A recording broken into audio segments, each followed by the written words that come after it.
española de fútbol pues en ese color en el Mundial 2030 aquí también en España cuando se quede. Y hacerlo además en Granada, donde hace muy pocas fechas pues también la selección española de fútbol tuvo ocasión de jugar un partido de fútbol desde hace ya muchos años, pues me parece que, en fin, que todo al final pues encaja y nos hace proyectar una imagen de España y que realmente yo creo que es muy positiva, ¿no? Es de valores, de deporte, de convivencia, es un mundial al final donde dos continentes, el europeo y el africano, se encuentran y donde al final proyectamos pues lo que realmente es nuestra sociedad, nuestro país. Un país amable, un país hospitalario, un país, en fin, abierto, con talante, respetuoso, que apuesta por la convivencia y por todo aquello que ahora mismo pues tenemos que proyectar, porque el mundo efectivamente está viviendo un momento muy complicado, muy complejo y particularmente un país con el que nos sentimos muy próximos, aunque estemos a 4.000 kilómetros de distancia, como es Ucrania. ¿Qué va a trasladar al presidente Zelensky sobre la adhesión de Ucrania a la Unión Europea? También si Puigdemont está marcando los tiempos de la bueno, sobre la primera de las cuestiones, el presidente Zelensky lo hace bien. Nada más empezar esta presidencia española rotatoria del Consejo de la Unión Europea me desplacé aquí. Estuve con el presidente Zelensky, le trasladé lógicamente el compromiso de España como presidencia rotatoria del Consejo Europeo, nuestra voluntad de seguir dando pasos para que efectivamente se abran ya formalmente esas conversaciones. Nuestra posición es clara, es firme, creo que además todos los países de la Unión estamos digamos en la misma línea y lo que tenemos que hacer es esperar ahora mismo a la institución que tiene que decir si los pasos que lógicamente están establecidos en los tratados han sido cumplidos y las reformas realizadas por parte del gobierno. Evidentemente creo que la lógica y la voluntad política de todos los países es la que he apuntado en esta etapa. Y en segundo lugar, en relación con la cuestión que usted me ha dicho, a ver, aquí hay dos dinámicas que me parece importante subrayar. La primera es, hemos perdido 5 semanas con una investidura que todo el mundo, hasta incluso el propio candidato, sabía que iba a ser fallida. Y ahora, bueno, pues evidentemente la sociedad española, y yo el primero, lo que queremos es que haya un gobierno con plenas funciones, y que no estemos en funciones como llevamos desde las elecciones del pasado 23 de febrero. Por tanto, hay una urgencia en que haya un gobierno en funciones, y en segundo lugar, bueno, las negociaciones son complejas, que hay un arco parlamentario con distintas, intereses, y tenemos entre todos que encontrar ese espacio de encuentro para arrancar esta legislatura y poder formar una mayoría parlamentaria que no solamente nos dé una investidura, sino también la legislatura, ¿no? Así que, a ver, yo lo dije el otro día en mi comparecencia en el Palacio de la Moncloa, mi objetivo es el que durante estos próximos 4 años sigamos avanzando para la mayoría social de nuestro país en derechos y libertades, en progreso. En segundo lugar, seguir cultivando y abonando ese reencuentro, esa convivencia entre los pueblos de España. Y finalmente el marco es la Constitución. Por tanto, diálogo es el método, el objetivo es el progreso y la convivencia, y el marco es la Constitución. Y es ahí donde nos vamos a mover, porque aquí no soy un presidente de gobierno nuevo, llevo ya 5 años y creo que he hecho durante estos últimos 5 años en circunstancias extraordinariamente complejas como las que hemos vivido y las que afortunadamente hemos superado con la pandemia del COVID-19. ¿Confía en que lo pactado encaje en la Constitución?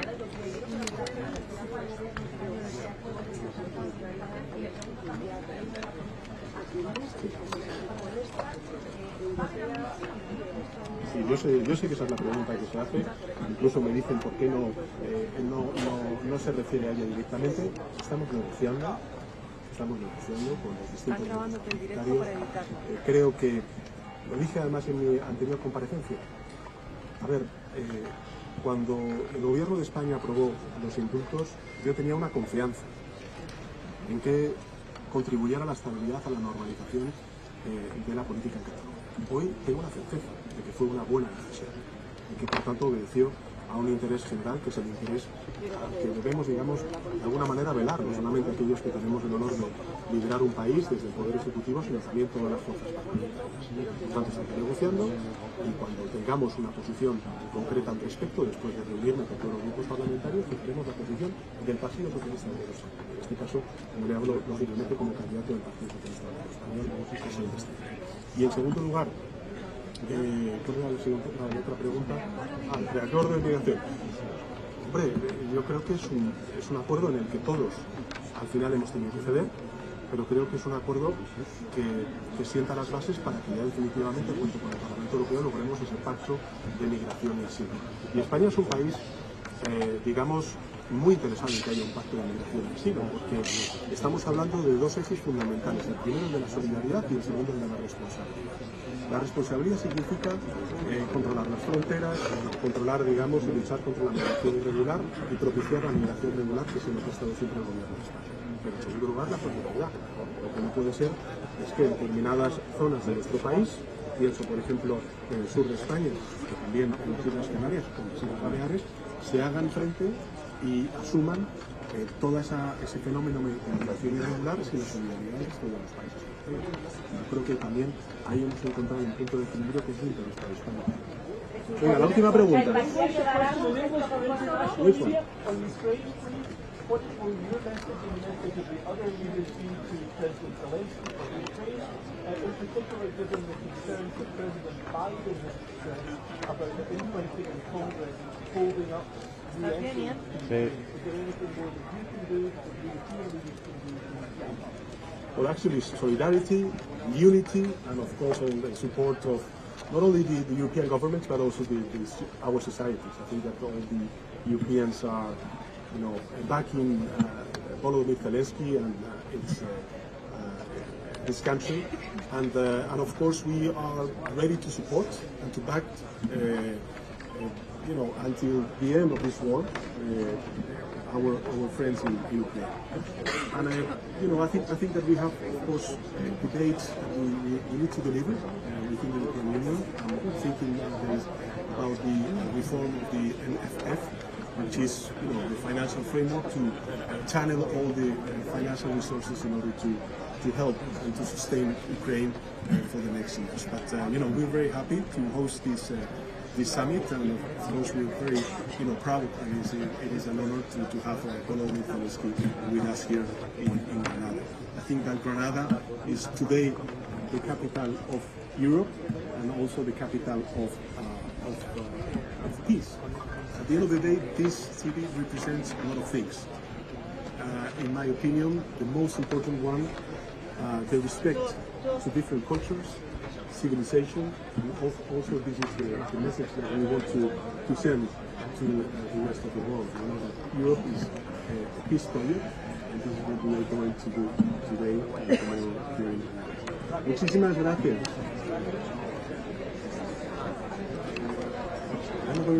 Mañana vamos a tener otra rueda de prensa. Ayer hice otra. De verdad, vamos a disfrutar de un día muy importante, de mañana también. En fin, Granada yo creo que es un lugar absolutamente idóneo por todo lo que representa en términos no solamente políticos, sino históricos, de lo que queremos proyectar desde España, que es y cómo sentimos Europa. Y mañana tendré ocasión de hacer una rueda de prensa y responderle a todas estas preguntas y muchas más. En fin, disfrútenlo, porque creo que hoy además el tiempo nos acompaña. Gracias.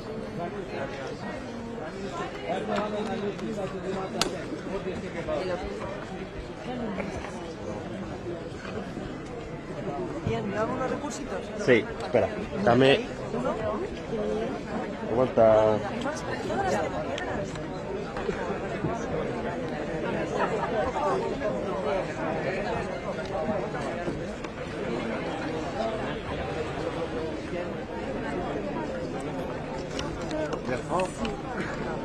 Aucune traduction. Ils s'en foutent. Ils s'en foutent.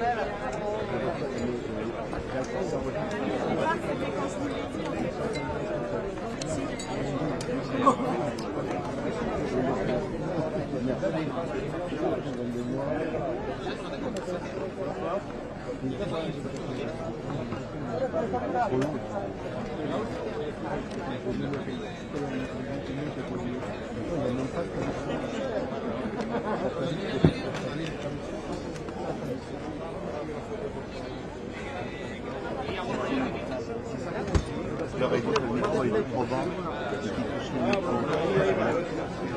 10 pan. Georgia, ¿ves a un cacho de pan?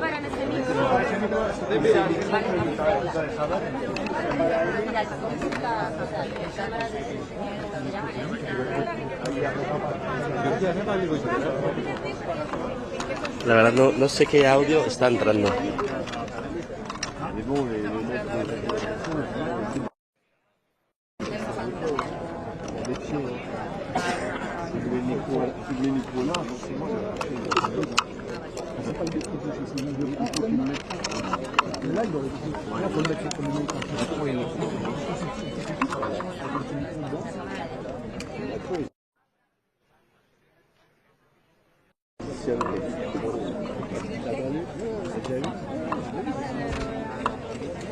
Il fait une fois et après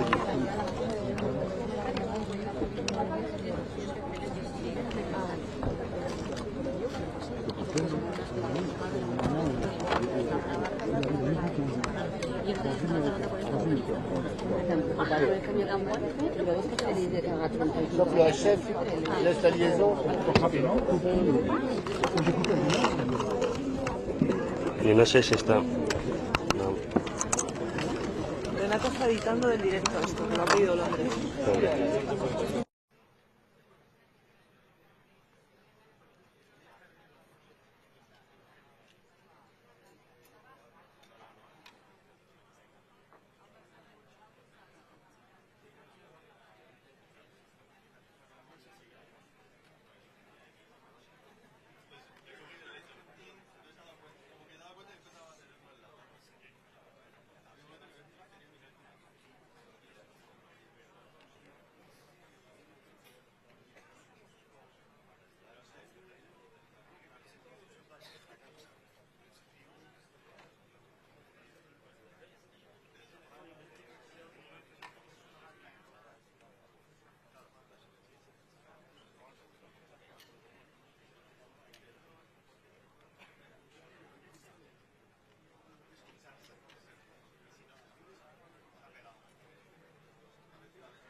¿Hacemos prueba?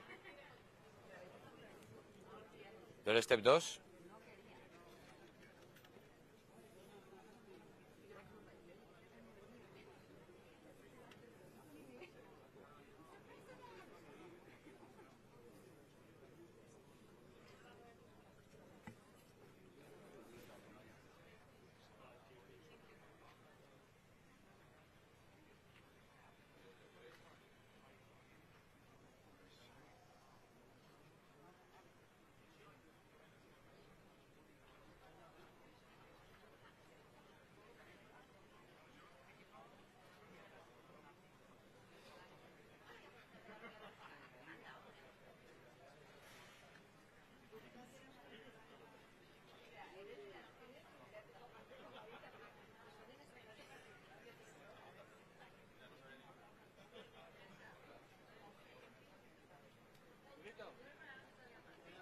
¿Qué tal le tenías de luz? Pero es que al final no me he podido mover de aquí. Solo la misma forma. Y es que, hostia, he probado a luces, a sombras, he hecho un poco de todo, porque luego ya veremos exactamente.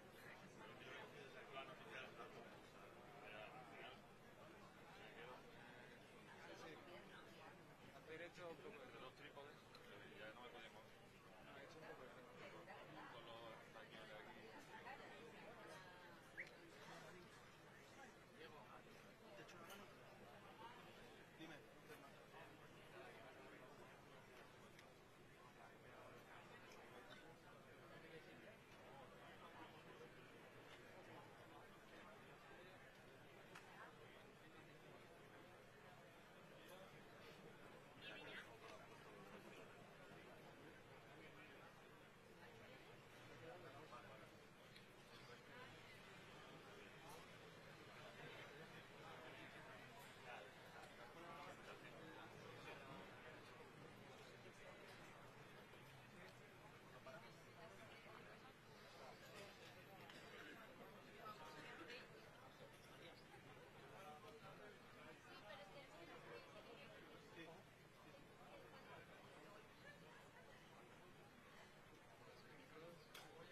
Will you claim here in Granada for speeding up the process of the Ukrainian access?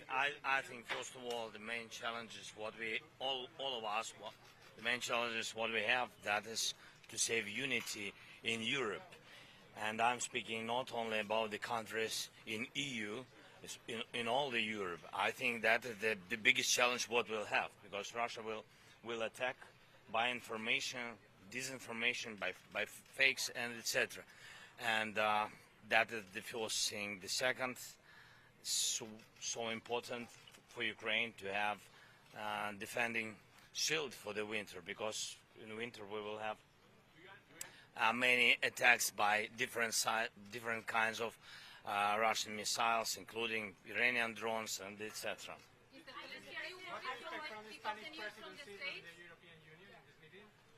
Sorry.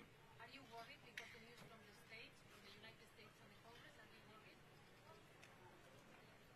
You know, I think that in Ukraine we finished worry the first days of full-scale war. I think it's too late for us to worry. I think we have to work on it. And with the United States, I've been in Washington this year, and I had a meeting with President Biden, and I had heard his 100% support in White House, and also support by bipartisan support in Congress. I think it's important. Of course, difficult election period for the United States. Different voices. Some of the voices are very strange. About this also we will speak about this today, and thank you for the invitation. Thank you.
la presse. Perdona, no te vayas.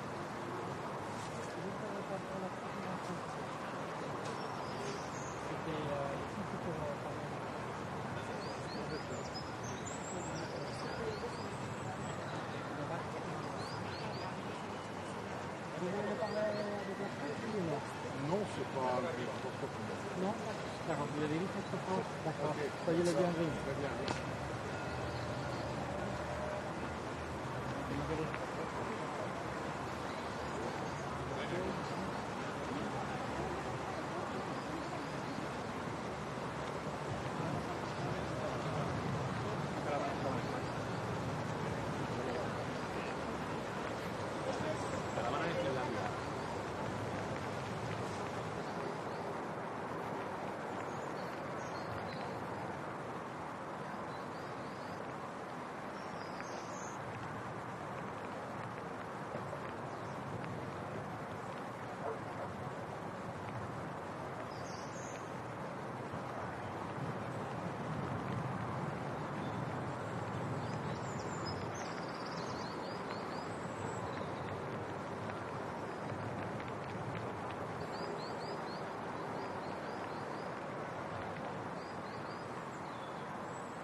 Pedro, buenos días.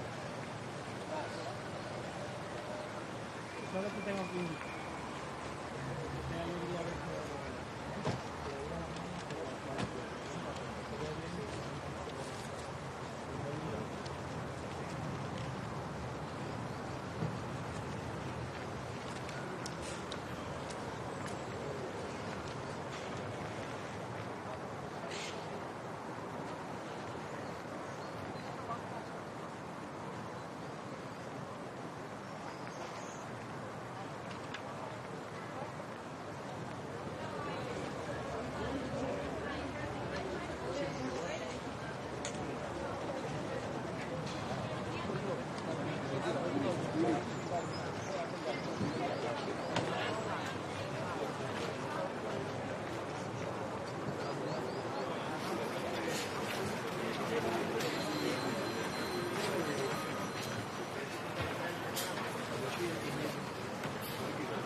People have to leave their countries in a couple of days. Can you imagine?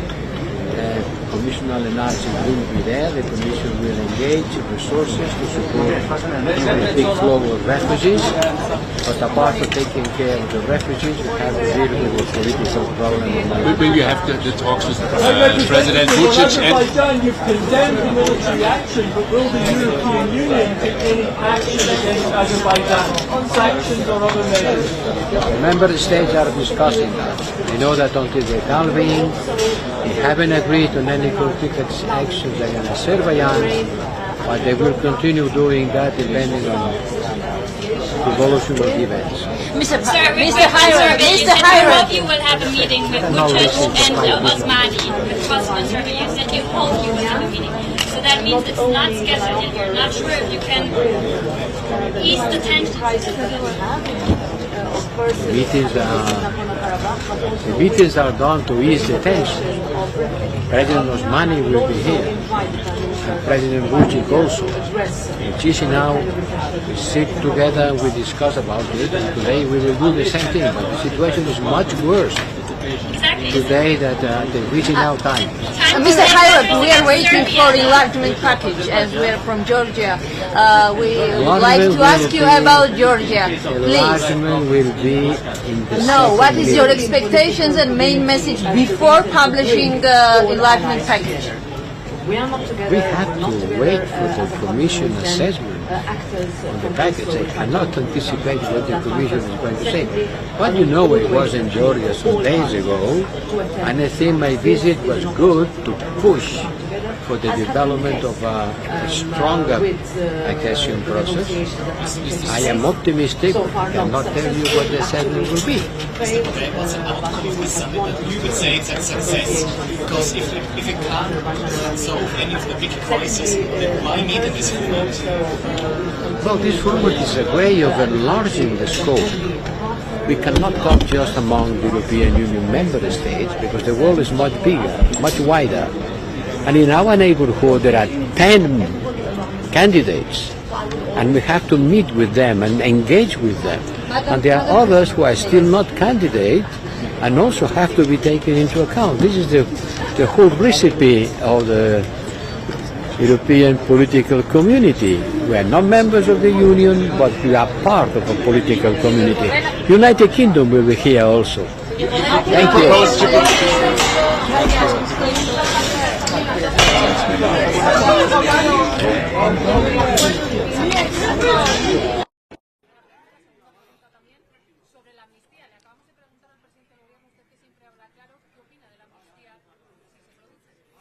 Sobre el acuerdo de migración, es una buena noticia que se hayan llegado ya a acuerdos en el seno del Consejo de Ministros. Ahora se trata de que estos acuerdos los acepte, los incorpore a la acción que hay que tomar en el Consejo Europeo. Sé que hay todavía problemas por parte de algunos países, pero este es un momento decisivo para que Europa adopte acuerdos operativos para hacer frente a los flujos de migración cada vez mayores que pesan sobre el continente y en particular sobre algunos países. Este va a ser uno de los grandes temas, cómo prepararnos para la ampliación y cómo hacer frente a los movimientos migratorios. Y sobre las cuestiones de interés nacional, me va usted a permitir que considere que este no es el momento ni el lugar para entrar en ellos. Tiempo va a haber. Gracias.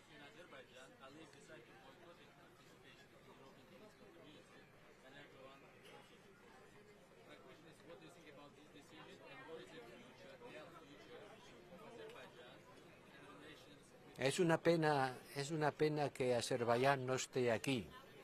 Y es una pena que Turquía, que es el principal país que apoya a Azerbaiyán, tampoco esté aquí.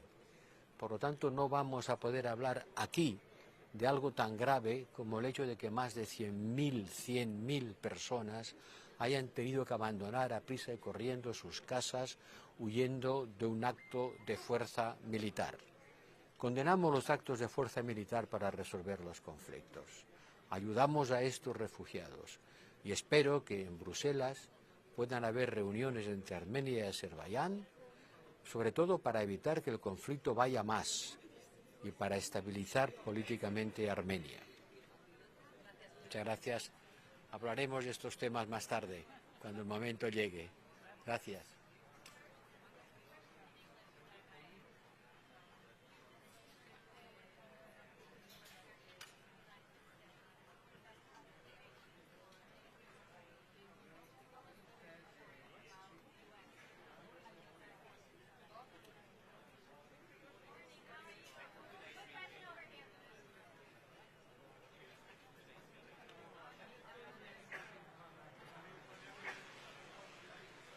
Just at the moment when we knew that the US Congress had not included the support to Ukraine on the big deal about the budget in order to avoid a shutdown. That was certainly not expected, and it's certainly not a good news. But I hope it's not going to be a definite position of the US. Ukraine needs the support of the European Union, which is sure they will have it, and we will increase it, but also the support of the US. My hope, the hope of the Ukrainians, and I think that everybody that doesn't want Putin winning this war, is to look for the ways for the US to retake this issue and continue supporting Ukraine. But can Europe fill the gap left by the US? Europe what?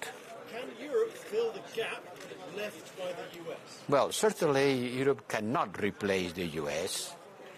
Europe is increasing its support. In the table there are proposals for 50 billion euros for the civilian and economic side and 20 billion for the military side. And we did that before waiting for the US to take decisions. Certainly can we do more, but the US is something imprescindible for the support of Ukraine. How does the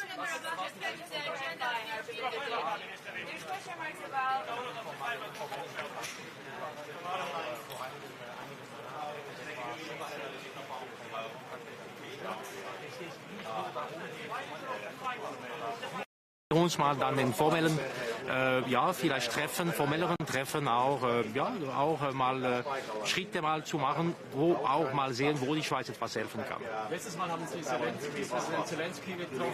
Wie wichtig ist das Thema Ukraine aus Ihrer Sicht?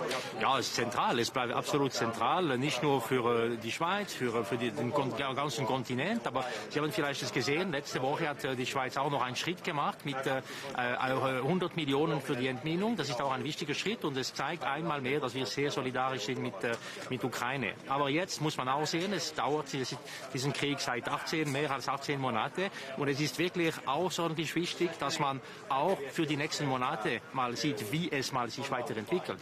Daher auch alle meine Kontakte auch auf anderen Kontinenten, in Afrika, in Südamerika, weil es darf nicht sein, dass es wird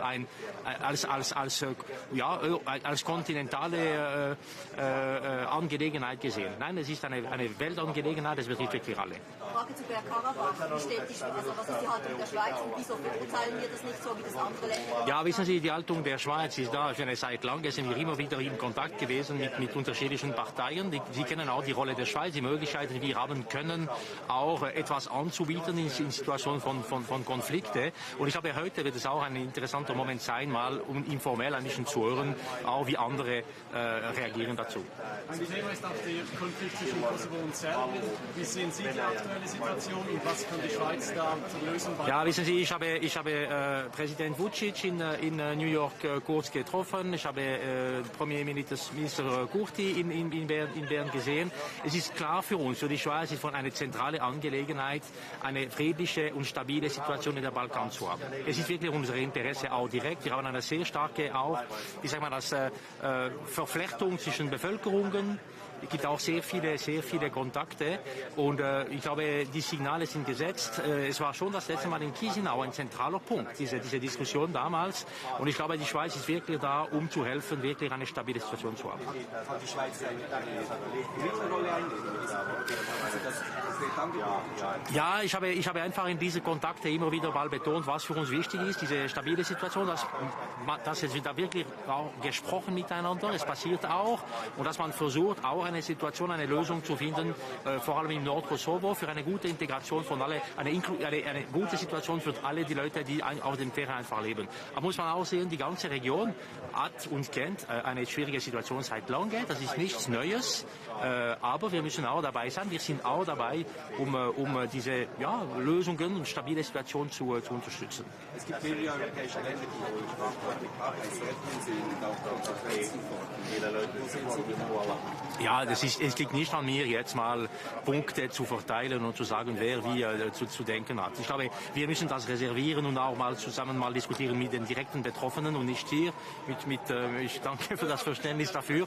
Aber wir müssen auch einfach mal Schritte machen. Es gibt die Europäische Union, die sich auch sehr stark mal engagiert hat. Das war auch ein Thema in Chisinau. Ich freue mich auch sehr, heute zu sehen, was es wird geben als Diskussion. Mit wem werden Sie heute bilaterale Gespräche? Ich habe einige bilaterale Gespräche, die vorbereitet sind. Die Liste habe ich nicht im Kopf. Es gibt sehr viele, aber vor allem die CPE, diese Treffen hier, die sind so wichtig für die informellen Treffen.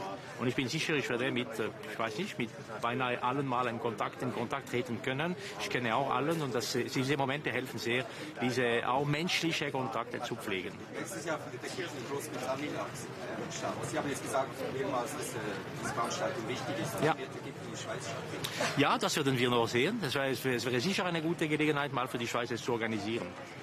Aber wann ist für mich zu früh zu sagen. Danke. Schönen Tag. Thank you.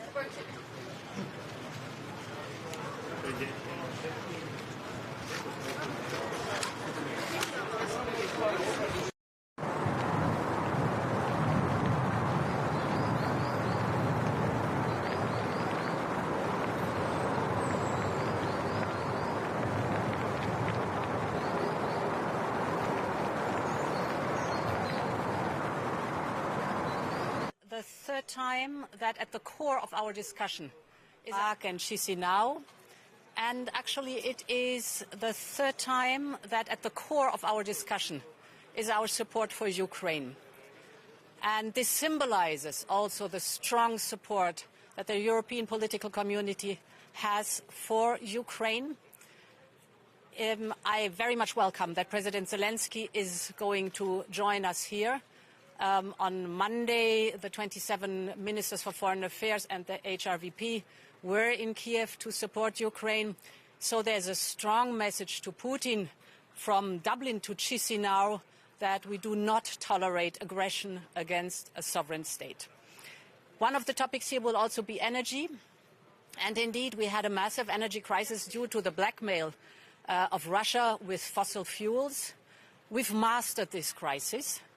The prices have gone down drastically.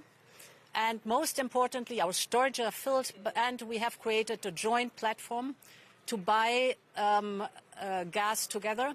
This is a big success, and the success is seen can be seen because of the fact that not only the 27 member states have joined this platform for energy, but also other members of the European political community like Norway, Ukraine, Moldova or Serbia. We have been able to get rid of the Russian dependency on fossil fuels. We have massively invested in renewables, and indeed last year, for the very first time, the European Union was able to produce more electricity from renewables, wind and sun, than from gas. And of course, Armenia will play a role today in the discussions too. I will meet the Prime Minister of Armenia in a bilateral here. We strongly support Armenia and support it in its humanitarian needs. We have already allocated 5.2 million euros. I will tell the Prime Minister today that I'm happy that we double this amount to 10.4 million euros and that we are providing 15 million euros of direct budget support under the country's annual program. And we will discuss what else we can do to support Armenia in this difficult situation. President, on Armenia and Azerbaijan, you've talked about what you can do for Armenia, but is there any action that the European Union will take against Azerbaijan for a military operation that has triggered the exodus of 100,000 ethnic Armenians?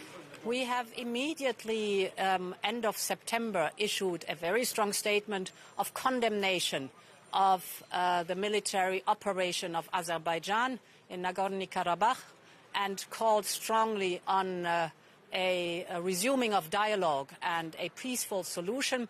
This is what we are working on, and important for us is to support Armenia.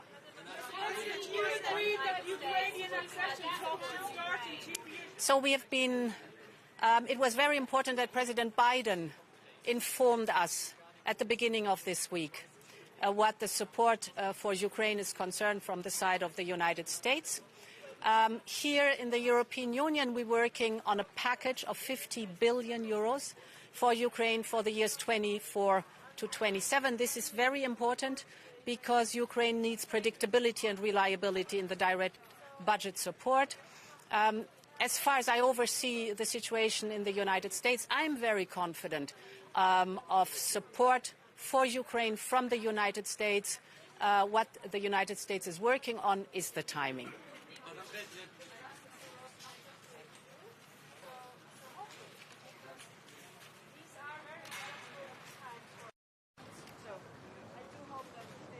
there any developments regarding Southern Gas Corridor and Turkey Gas Hub?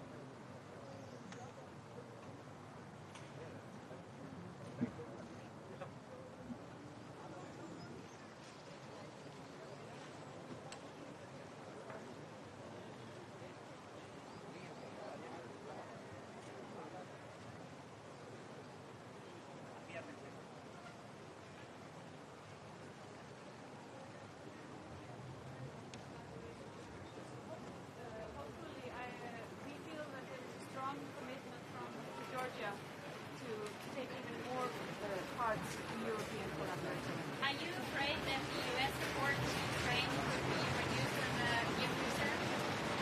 As I said,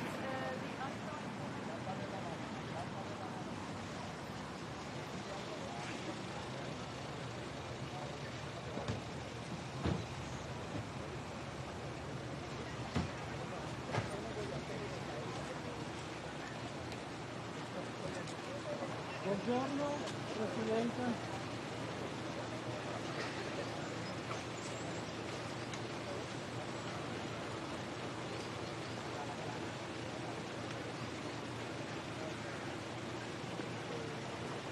Buongiorno Presidenta, you're going to talk to the press?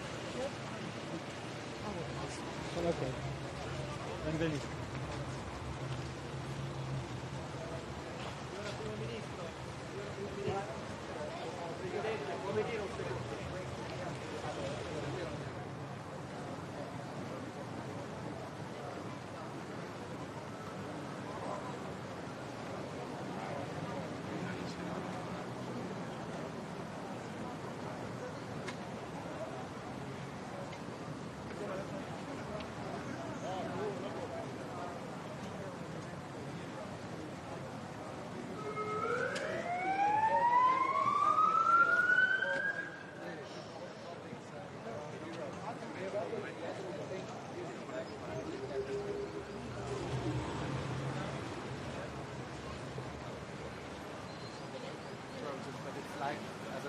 Like more a team building.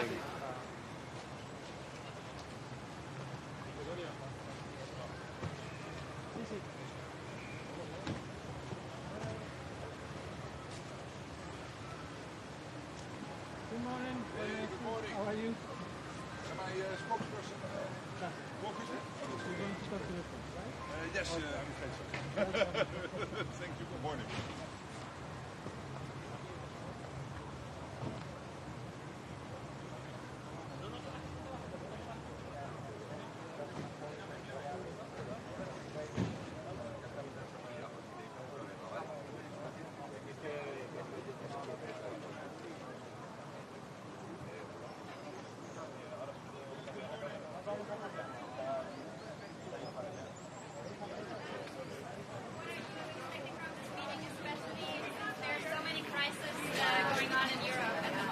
Well, I think it is good that we meet today, that we have this format with the European political community, because so many issues are bigger than just the borders of the European Union.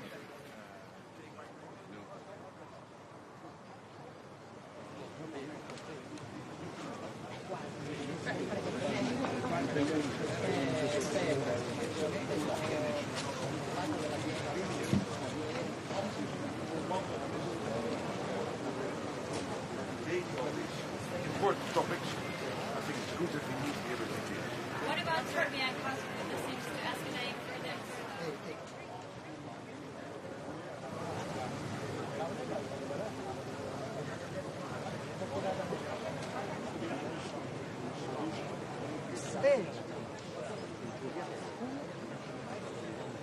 Mi hanno chiesto il piano Mattei, spiegare.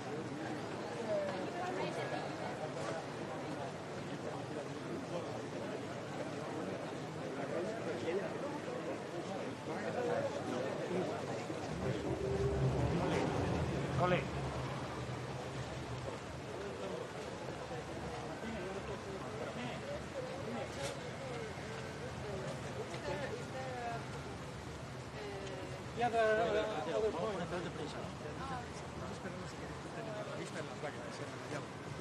Dice que hay otros puntos. Dice explicarle qué punto puede. Welcome.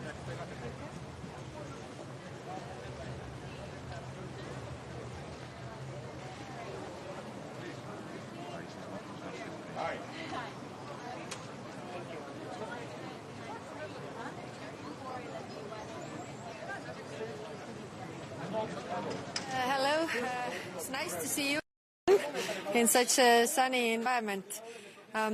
Today we have the European Political Community meeting again, so it's a good platform to talk to each other. It's very sad that some European countries are not coming. We heard that Erdogan is not coming and Azerbaijan is not participating because this is the platform where we all should talk to each other. So I am participating in the panel or roundtable on multilateralism and security. Russia does not believe in multilateralism, so we have to do everything to prove that we are united and we talk to each other and we make multilateralism work. We had the UN General Assembly and the discussions how the UN should function and how the UN Charter should really function so that we would have peace in the world. So hopefully we have good discussions today. Are you afraid that the US support for Ukraine will be shrinking in the near future? No, not directly. I mean, we have the discussions everywhere, and US has committed their support to Ukraine, as other countries in Europe as well. And I think Russia wants us to be tired, and we shouldn't show them that we are, because we are not. We have to help Ukraine as long as it takes. We have to endure the war as they are enduring the war. And we have to do everything to help Ukraine.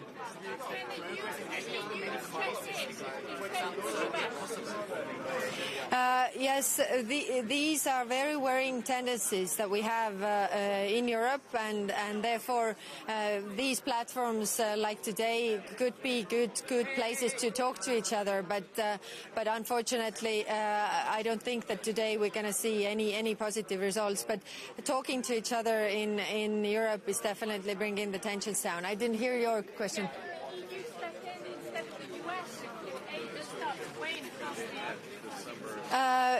Europe actually is helping Ukraine a lot, and we have to do more. And everybody who has more in their stocks should give more.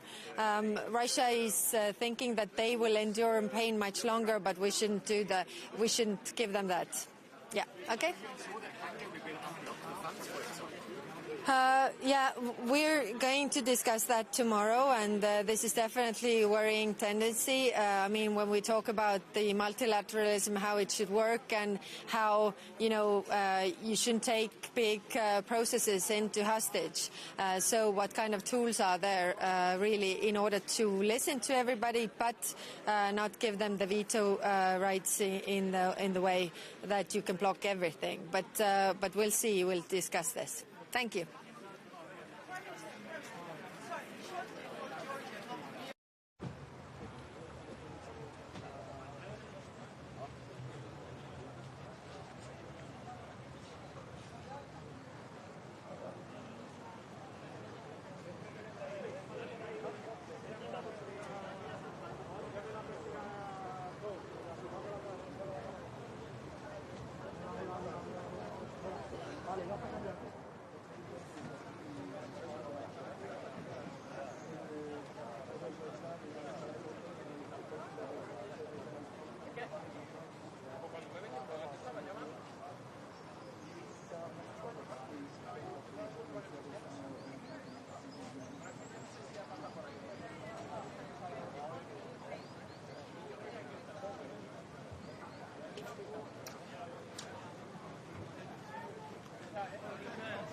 Sorry.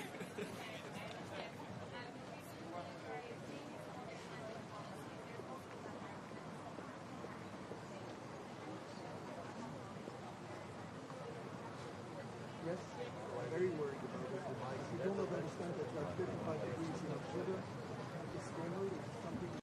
Of OSCE seems like you are chair of OSCE this year, because in fact, like OSCE shows for the other regress with participation of Russia and Belarus, and they do not respect each other. Well, we are chairing the OSCE organization in the most difficult year, as you are all aware. And our chairmanship is doing everything that the organization continues to be a valid and the most important security organization within Europe. We are aware, and you are aware, that there are challenges since inside the organization are as well in Russia and Belarus. and we are in constant communication in order to drive the processes towards a peaceful Europe. But in order to have a peaceful Europe, then the first thing what is needed is the stop of the war in Ukraine, and Ukraine to preserve its territorial integrity and to fulfill its goals of the people of Ukraine to have a democratic and sovereign country as they are. So we will continue until the end of our chairmanship to be a country which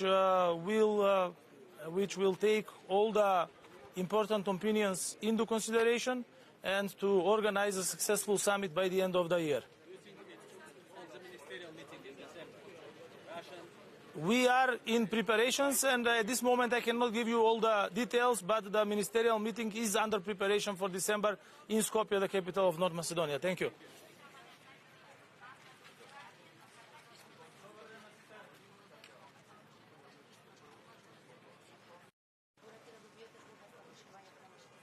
Па најпрвин, јас денес се представувам Северна Македонија, ново исклучително важен состанок на Европската политичка заедница.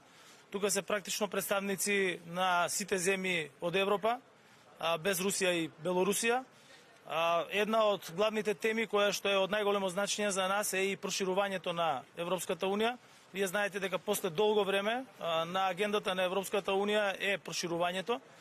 Ќе разговараме нормално и на теми кои што се однесуваат и на дигитализацијата и на воведувањето на вештачката интелигенција, се со цел да се подобрат услугите за граѓаните, и тоа ќе биде една од работните средби на кои што јас ќе учествувам заедно со премиерите на Италија, на Франција, на Обединетото кралство и на низа други, на представникот на Европскиот парламент, на Европската комисија. Исто така значено е што утре ќе биде одржан и неформален состанок на Европскиот совет, на кој што ќе се разговара толкму на прашања кои што се значени за нас, а тоа е пред се мирот и безбедноста во Европа, поддршката на Украина, но и проширувањето на Европската Унија. Како што најави председателот на Европскиот совет Шарл Мишел пред повеќе од еден месец, веќе во рамки на Европската Унија се води дебата во однос на подготовката на Европската Унија за прием на нови членки од една страна и од друга страна процесите за пристапување кои што самите земји членки ги имаат со Европската Унија. Ние мислам дека се наоѓаме во одлична позиција со оглед на тоа дека минатата година ги отпочнавме преговорите со Европската Унија. Од друга страна, Европската Унија има стратешки интерес и веќе отворен процес за свое прилагодување, кој што е паралелен процес во однос на тоа дека ќе треба да функционира во иднина со земји кои што имаат поголем број од сегашниот, што значи дека ќе постои динамика и на страната на земјите на кандидати за членство, пред се тука мислам на земјите од Западен Балкан, вклучително и на Северна Македонија, меѓутоа и динамика внатре во Европската Унија во однос на прилагодување на функционирањето со повеќе земји членки. Веќе е јасно на сите дека Германија и Франција имаат изработено работен документ кој што се однесува на кои се тие стратешки промени кои што треба да се направат. Јас тоа не можам да го коментирам во моментот, бидејќи се работи за работен документ кој што не е финален, и затоа ќе оставам тие да го комуницираат, иако го имам видено, и сметам дека тоа што стои како предлог во самиот работен документ е позитивно за нашата држава и за земјите од регионот. Се надевам на успешни состаноци, ќе имам и билатерална средба со премиерот на Холандија, со премиерот на Ирска и со подпредседателот на Европската комисија. Ви благодарам и ви посакувам и на вас успешен работен ден.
Good morning, everyone. This is again an important one. This is the third edition of this European Political Community, and it shows the relevance of the meeting because this is an occasion to exchange views, also in an informal way. And there are many challenges for the European continent. Certainly the consequences of the war launched by Russia against Ukraine, important to reaffirm our solidarity with the Ukrainians. The energy sector is extremely important. That's why on the EU side we have decided to double our efforts for the renewable energy. We have decided to triple the efforts for the energy efficiency, and we are also working very hard, and such a platform can help to reduce the conflicts, to prevent the conflicts when possible, to reduce the conflicts and to address the difficulties we face. I am confident that again this meeting under the Spanish presidency will be the occasion to bring the European continent closer to common goals, stability, prosperity, security. It should be our common priorities.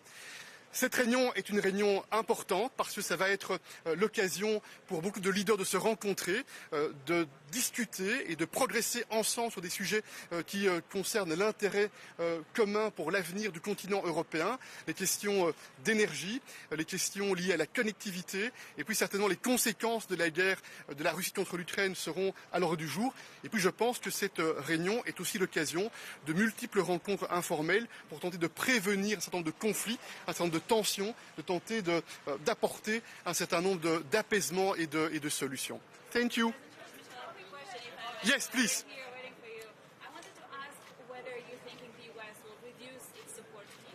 We had a few days ago a very important phone call with the President, Joe Biden, a very important moment because he reassured us and we feel his personal leadership, his personal commitment to make sure that the United States will support Ukraine in the long run, will help Ukraine in the long run, and we work very closely together. And you know that on the EU side we have already mobilized 82 billion euros for Ukraine, to assist Ukraine, and you know that we are working hard to decide an additional package. There is a proposal on the table with 50 billion euros for the Ukraine facility and with 20 billion euros for the European Peace Facility for more military equipment for Ukraine. This is very tangible, very concrete, and it's our duty to support Ukraine.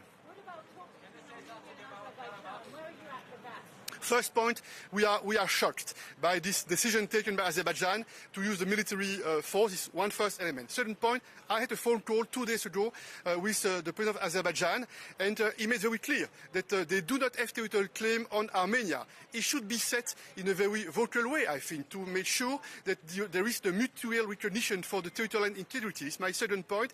And point three, we will help Armenia to face the consequences of this military operation started by Azerbaijan. There are a lot of refugees in Armenia, and we need to support with humanitarian assistance on the one hand, but we also need to take into account the wish in Armenia to strengthen the ties between Armenia and the European Union, and I am in favor of this rapprochement between Armenia and the European Union. And I want to be clear, we made a promise a few years ago to Armenia in terms of investment package with more than 2 billion euros promised to Armenia. We must deliver. We cannot procrastinate. We must deliver. Armenia needs our support. Sorry? Neither Turkey nor Azerbaijan are here. I mean, European diplomacy is working. This is extremely important not to give up, never to give up. And I believe that the diplomatical efforts are needed even when there are difficulties, even when there are setbacks. And you know that we'll have the occasion today to meet together with President Macron, with President Scholz and with Prime Minister Pashinyan.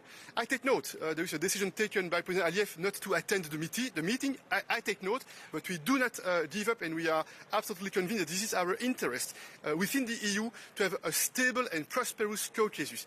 And you know, before we start at the EU level the mediation, we were not very active and present in that region. With this EU mediation effort, it means that we are defending our interests, we are promoting our values in that region. It is what we need to do. The European Union is a fundamental political project. We need to protect and to defend the interests of our citizens, and the interests of our citizens, this is very clear, this is a stable and prosperous neighborhood, including in the South Caucasus.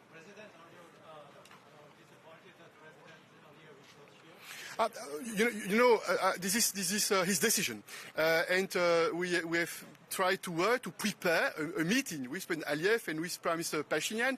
We have proposed some ideas to make sure that we can bring more stability, more serenity, that we can address the humanitarian consequences of the situation. This is his decision, and I do not intend to comment publicly his decision. I will have the occasion to tell to him directly what is my feeling about the decision not to come. Mr. President, why Europe stayed silent for almost 30 years and 1 million displaced Azovian people from Karabakh and Armenia, and is actively speaking now on behalf of Armenia? Do you think Europe can be a neutral mediator after that? Answer number one, yes, the EU is a neutral mediator because the EU has no hidden agenda. Our agenda is very clear. This is prosperity, stability, security, and predictability, point one. And point two, we made a lot of progress in the past with the mediation. When we started the mediation about 3 years ago, we made some concrete and tangible result with the exchange of prisoners, with some progress in terms of exchange of mining maps, in terms of discussions that have started for the border delimitation, with the launch of 2 border commissions that are supposed to work together.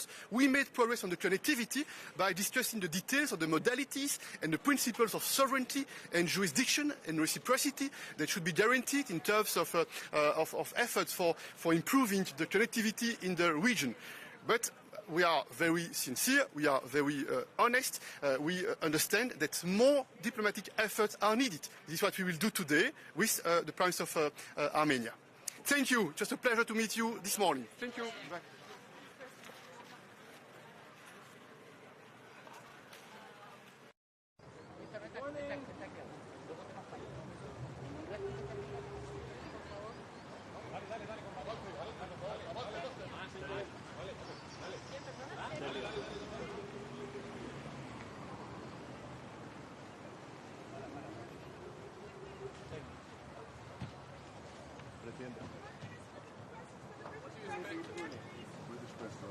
What do you think you have?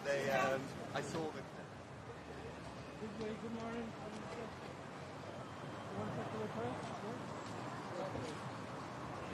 Thank you very much. Thank you.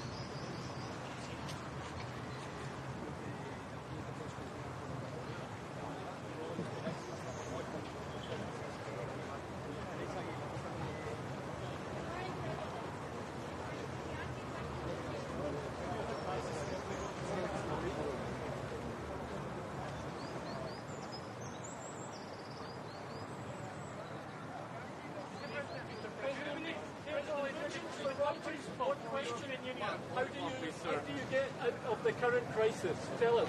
We'll get it out. Okay.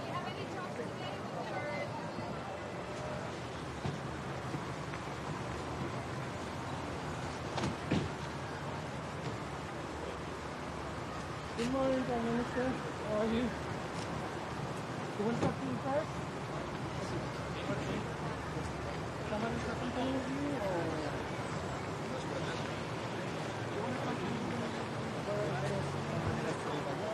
Someone from your team? You want something from your team? Okay, good. Welcome. Gracias.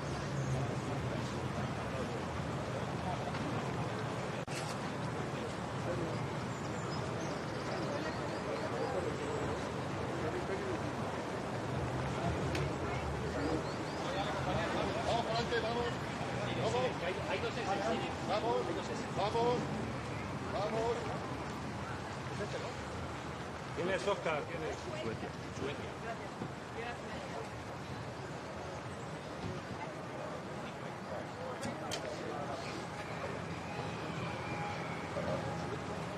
Presidente, ¿no?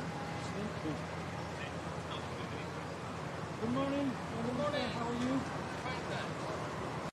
Back, could it involve Ireland taking a quota of refugees from migrants from other countries? Yeah, we don't really have clarity on it at the moment. So some progress is made at the Justice Ministers meeting there the other day, but I haven't had a chance to study what's been agreed. I think, though, from Ireland's point of view, it wouldn't really be so much about taking a quota of refugees. You know, we've accepted a huge number of people in the last year or two, maybe 100,000 people from Ukraine and other parts of the world. So I think we're in a different place as a country now, really struggling to accommodate the numbers that we have. But certainly what it is about is a number of things, but one of those is more cooperation at European level and also securing the outer borders of the European Union so that we can put more control on irregular entries into the continent, which is important for us too. So if we don't take a voluntary quota, that would be paying into the fund, is that right? Yeah, that's an option. So you can have the option of accepting refugees who are in other parts of the European Union. So they're already in a safe place, or you can make a financial contribution. But realistically, where we are in Ireland at the moment is having accepted over 100,000 people from Ukraine and other parts of the world in the past 2 years. I don't think we're really in a position to accept more voluntary transfers, not until we get on top of the accommodation situation. I think people will understand that. That's not to say that we'll turn away people who come to Ireland. Of course we won't do that. But volunteering to take more people is a different thing entirely. Taoiseach, this week some figures emerged on what it would cost to let Ukraine into the European Union, including a calculation that under current rules it would mean a 20% cut to camp farming payments. Does this put a dampener at all on Ireland's support for Ukraine's membership? I'm a strong supporter of Ukrainian membership of the European Union, and not just Ukraine, also the Western Balkans and Moldova. And if you look at things in the round, if you take the broader view, the longer term view, enlargement is always good for Europe.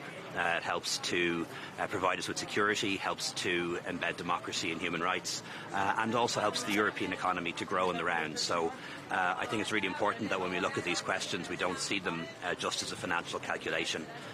If Ukraine, Moldova, the Western Balkans join the European Union, they'll become wealthier in due course, just like Ireland. They may yet become contributors to the budget. Certainly when it comes to CAP reform, a further enlargement will, of course, trigger a lot of reforms. What might be necessary is countries making larger contributions so that we can protect the budget for CAP. But that's all way off. I'd be very keen to see Ukraine begin talks on membership this December. That decision isn't made yet, but I hope we can make that decision. But the time from beginning talks to actually becoming a member, it often takes many years, more than 10 or 15 years. So by then the budget and the CAP will be in a very different place, I think. So I really would hope that we don't create those kind of fears. Just on roads funding, Transport Minister in Ryan last year by Transport Infrastructure for Ireland, they announced this proper investment in roads. You see 77 deaths over the next 5 years. We've obviously seen a lot of deaths on our roads in recent months. What is your response? Well, we have a lot of investment in roads. Hundreds of millions of euros go into maintenance and restoration of our local, regional, national roads every year. In addition to that, we sign off on new projects. Only this month, nearly €500 million being invested in road upgrades in the northwest for the N5. It's always the case that any government agency will always say they need more money, and if we don't give them more money, there will be negative consequences. People make their case for more money. And I wouldn't expect anything different. That's the normal course of budgetary negotiations. But I do support more funding for roads, I should be clear on that. But also we need to make sure there's adequate funding for public transport. Some really big, important public transport's about to come through planning, like Bus Connects in Dublin, like Cork Metropolitan Rail, and we have a commitment in the programme for government to make sure that funding for public transport outweighs investment in roads by 2 to 1, and that makes sense to me as well.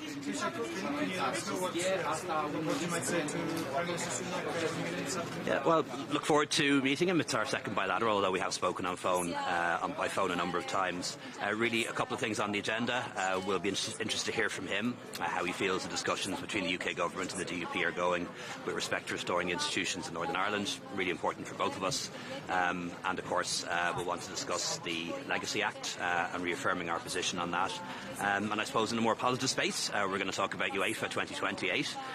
Really delighted that UK and Ireland will be hosting that tournament. I want to talk to him about our willingness to make a funding contribution to Casement Park in Belfast, one of the two stadiums in Ireland that will be used, the other being the Aviva.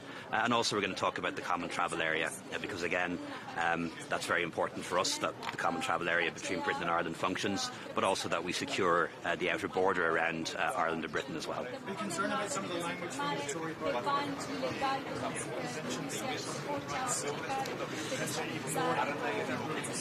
Yeah, I am, to be honest.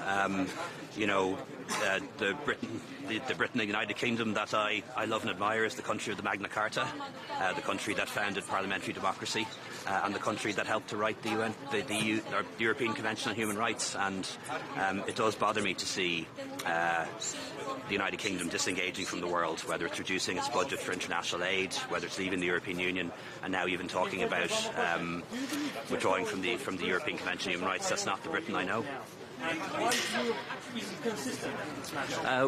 We'll certainly discuss the issue of the UK legacy legislation. That's something the Irish government is very opposed to, and so are the victims' groups, and so are the 5 main parties in Northern Ireland. All agree this isn't the right approach, and we believe it is potentially in contravention of the European Convention on Human Rights, and certainly I'll be saying that to the Prime Minister.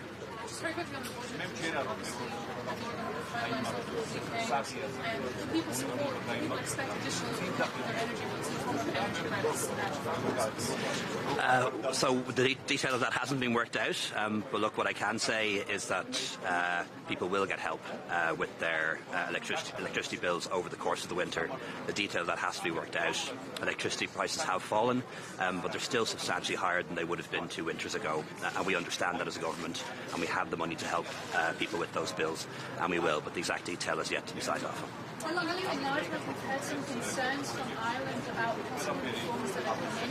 Enthusiasm from Ukraine and others hasn't dampened. No, you know, the European Union that we have now is designed for, you know, maybe 27, 28 members. The European Union of the future, I believe, is going to have more than 30 members, not just Ukraine, but also Moldova and countries of the Western Balkans.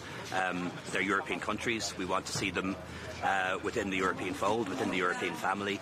And of course, that's going to require reforms to the budget, to some of the policies, to the way the institutions work. We've done that before. You know, we did that when the countries of Central and Eastern Europe joined, and it had to be done before when Ireland joined. So, you know, these are the things we just have to deal with to make sure that we get them right. But we've plenty of time. This enlargement is you know, some time away yet. But we have to decide that. We're waiting on detailed legal advice from the Attorney General. We'll have that the next couple of weeks, and at that point I'll sit down with Tánaiste Minister Ryan and other colleagues, and we'll recommend a decision to government. Zelensky. Thank you.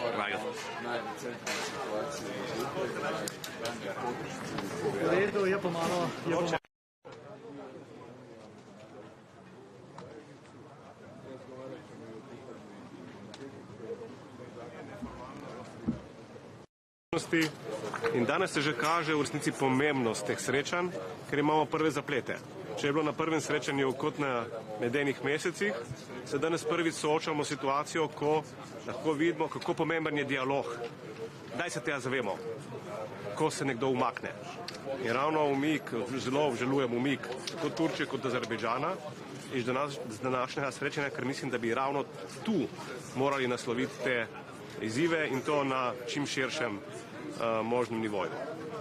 Tako da upam, da bo to ena dobra lekcija za naslednje 4. srečanje in da takrat bomo vsi in se bomo o širših problemih evropskega kontinenta, ne samo Evropske unije, pogovarjali res v iskrenem in pa odprtem duhu. Govorili ste o tem napetostih v Gorskem Karabahu, danes se boste srečali oziroma govorili z armenskim premijerjem. Pa me zanima, kako bo Slovenija, tudi v bistvu kot bodoča članica, zdaj že opazovalka v varnostnem svetu, mogoče posredovala oziroma prispevala k rešitvi teh napetosti oziroma. Torej prvič prisegamo na dialog in dejansko morajo biti vse vpletene strani enakopravno zastopane v dialogu. Mislim, da je vključitev Turčije v tem primeru pomembna v ta dialog o rešitvi tega vprašanja. Drugič pa Na prvem mestu želimo zagotoviti varnost ljudi in to je prva stvar, ki bi si jo morali prizadevati, šele potem pridejo politične rešitve. Vrstni red bi moral biti znan in verjamem, da bomo tudi ne samo kasneje v varnostnem svetu, ampak tudi danes zastopali to stališče. Še glede Kosova, Srbije je tudi pomemben dialog. Kako bo tukaj Slovenija, kje vidite rešitev po teh zadnjih napetostih? V bistvu se gre kar iz krize v krizo. Rešitev je vedno enaka, ostaja ponovitev volitev, poziv vsem, tudi srbski manjšini, da na volitvah sodeluje in da se izvoli legitimne oblasti v teh 4 občinah, potem pa da se išče rešitev za avtonomijo. Vendar najprej ponovitev volitev. Vse to, kar se je dogajalo v zadnjih tednih, je pa obsojanja vredno in prav je, da tudi mednarodna skupnost obsodi posameznike, ki so v resnici spodbujali do tega, da pride do eskalacije, v tem primeru tudi oboroženih spopadov. In tudi Slovenija ostro obsoja posameznike, ki so pri tem sodelovali oziroma vodili te procese. Pa podpira tudi sankcije proti Srbiji oziroma O tem še nismo razpravljali, bomo videli, kakšna bo danes debata. Mislim, da moramo biti pri tem previdni, konsistentni in ustrajni. Dajmo začeti pri posameznikih, dokler se ne razčisti, dajmo pomiriti, se pravi deeskalirati situacijo in iskati trajno rešitev. Ne verjamem, da sankcije same po sebi lahko pripeljejo k trajni rešitvi. Če bo potrebno in če bo zato obstajalo enotno stališče, se bo Slovenija pridružila. Ni pa nujno, da je to prvi in edini korak. Gospod premier, še kratek skok na domač politični parket. Zakaj ste se odločili za rekonstrukcijo vlade zdaj in pa kaj sta recimo glavna očitka ministroma? To ni rekonstrukcija vlade, gre za 2 ministra, ki sta prišla na moj predlog iz Gibanja Svobode. Žal sem ugotovil v zadnjih tednih, da ne uživate več mojega zaupanja, razlogi so različni. Jaz sem oba ministra s tem seznanil in zdaj je predlog za razrešitev oziroma minister Brežan je odstopil, ministrico Šinkovo bomo pa razreševali v parlamentu. Pri ministrici dogajanje v zvezi z uvozom nevarnih živil in predvsem neobveščanjem javnosti in zagovarjanjem stališča, da javnost ni potreba, da ve, da uvažamo nevarna živila. Jaz se s tem ne morem strinjati, mislim, da je tle ogrožanje zdravja na prvem mestu in šele potem ščitenje neke inštitucije. Zato je prav, da ministrica sprejme ne samo subjektivno, ampak objektivno odgovornost v tem primeru. Pri ministru Brežanu bi si pa želel, da bi po poplavah nekoliko boljše organiziral delovanje svojega ministrstva na tem delu, ki se tiče izplačila sredstev občinam. Žal je na tem področju tako drugače postalo ravno njegovo ministrstvo ozko grlo. To ne pomeni, da sanacija ne teče. Sanacija teče nemoteno, lahko bi pa prišlo zdaj do finančnih zamaškov in moramo biti pri tem bolj učinkoviti. Kako komentirate odločitev ministrice, kmetijske ministrice, da ne bo odstopila, ampak da bo počakala na razrešitev v parlamentu? Vsak ima pravico, da se odloča. Meni je včasih nenavadno, kako novinci v politiki kar naenkrat postanejo sami sebi namen, ampak bo parlament o tem kaj več povedal. Pa še glede ministrice Ajanović-Hojnik, ste jo še podpirate in pa ali ste objavili vsa pojasnila glede očitkov, ki so v javnosti? Da, ministrica ima še vedno mojo podporo, verjamem pa tudi, da bo tako pristojnim inštitucijam kot javnosti znala ustrezno pojasniti vse to, kar se ji očita.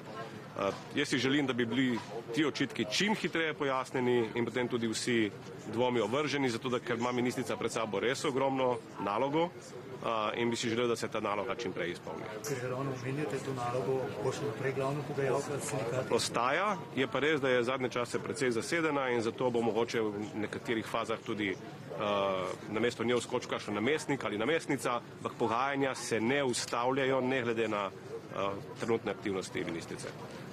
Mogoče še vprašanje glede Ukrajine, sploh v luči dogajanja v ZDA, kjer je pač ta 6-milijardni paket pomoči izpadel iz zakona o financiranju, pa me zanima, vojna traja dlje, kot smo vsi pričakovali. A čutite oziroma se bojite, da bi ta pripravljenost pomagati Ukrajini ali z orožjem ali finančno pač splahnela država zvezdnica? Dejstvo, da dlje ko bo trajal spopad oziroma vojna, večja bo ta, manjša bo pripravljenost, to je dejstvo, ki ga poznamo od začetka. To ni nekaj novega, zato se tudi tako čaka kakšen bo razplet pred zimo in čas se izteka. O tem govorimo že ves čas. Dejstvo je, da bomo o Ukrajini govorili jutri na nivoju Evropske unije prav glede finančnega paketa, ki naj bi se potem potrjeval decembra in tukaj bo treba biti enoten. Slovenija bo podpirala vse enotne ukrepe kot do sedaj, se pa kaže pri nekaterih članicah že, bom rekel, soliranje, zagovarjanje lastnih interesov. Jaz upam, da bo prevladal vseeno interes skupnosti, je pa težko prejudicirati, kaj se bo ukazalo. Ali vidite, kakšen neposreden vpliv dogajanja v Ameriki, recimo na... V tem trenutku še ne, v prihodnjem letu pa zagotovo. Če se bo pa pokazalo okno, časovno okno, v katerem bo možno iskati ali premirje, še bolj pa trajen mir, je pa Slovenija že na začetku podprla mirovno formulo predsednika Zelenskega in tudi kot članica Varnostnega sveta bomo zagovarjali, da je treba dati miru priložnost, kadar se le da, vedno in pred orožjem. Tako da mogoče bo pa tudi dogajanje v Združenih državah pripomoglo k temu, da se bo pogovorom za mir dalo več priložnosti. Bo Slovenija postrajala v tem podpori med tistimi, ki bodo zašle na svoje, recimo, egoistične poti? Slovenija nikoli ni bila egoistična država v zunanji politiki in tudi tokrat ne razmišljamo o tem, ravno obratno.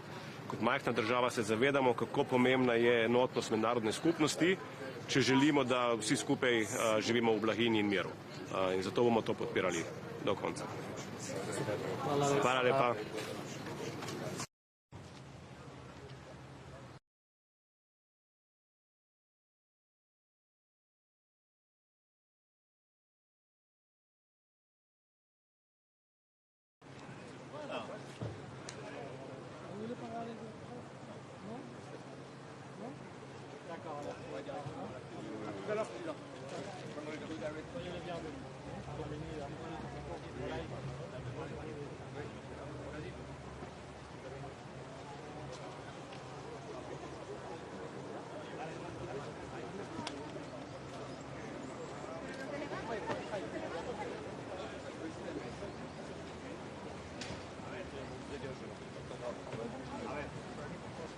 Carried out by the orders of the leadership of Serbia. Do you expect any message from the Spanish government?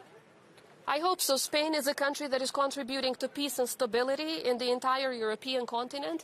I do hope that they will understand that supporting an aggressor, for which there is clear evidence from the 24th of September, is not going to help peace and stability. So I do hope that Spain will join other like-minded countries in Europe to adopt measures towards Serbia for this horrendous act that it has committed, not just against Kosovo, but against peace and stability and security in the entire European continent.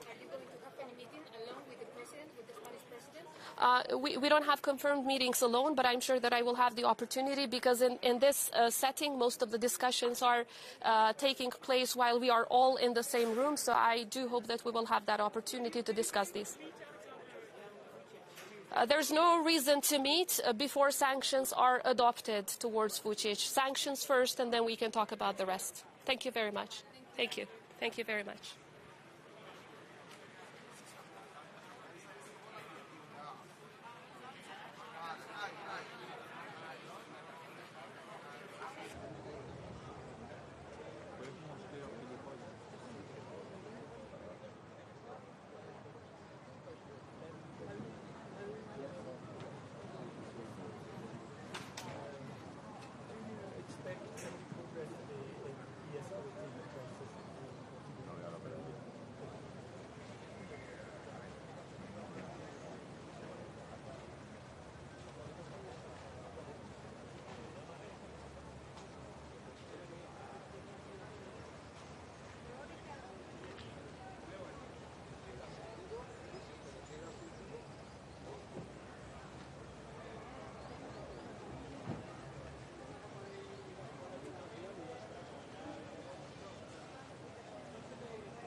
Sí, el checo de... No, para bailar.